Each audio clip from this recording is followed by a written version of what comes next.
Cars.com Auto Review.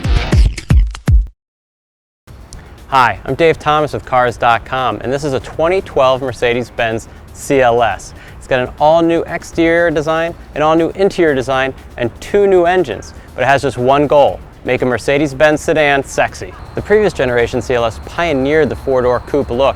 What that means, well, just a lot more styling for a sedan, and the 2012 is no different. It's radical looking when compared to Mercedes E-Class sedan. While the entire car has been redesigned, what's going to grab most people's attention is this massive grille up front with a huge Mercedes-Benz emblem.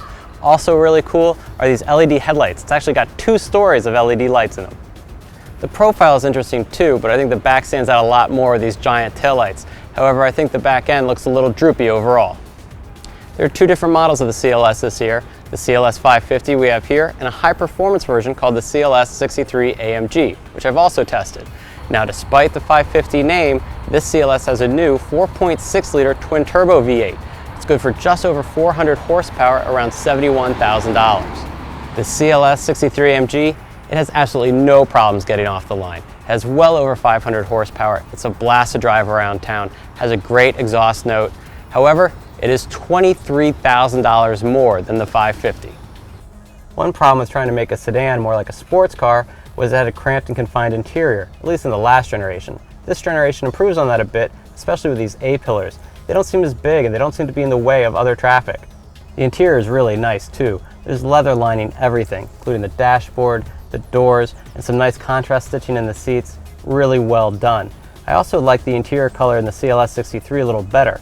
It's actually light gray, so it's almost white like the exterior. Might seem a little strange, but it is much classier than this black. One of the strangest differences between this 550 and that CLS63 AMG was the location of the shifter.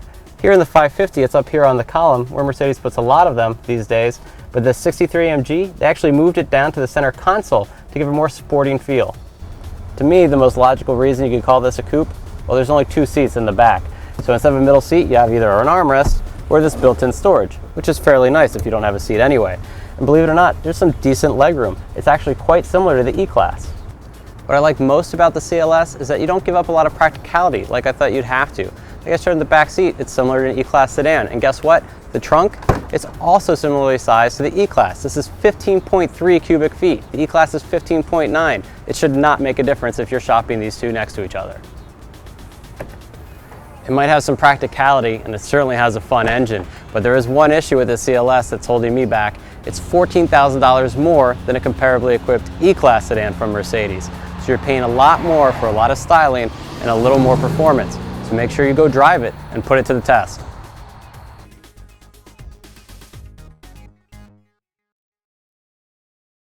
For more car-related news, go to Cars.com or our blog, KickingTires.net.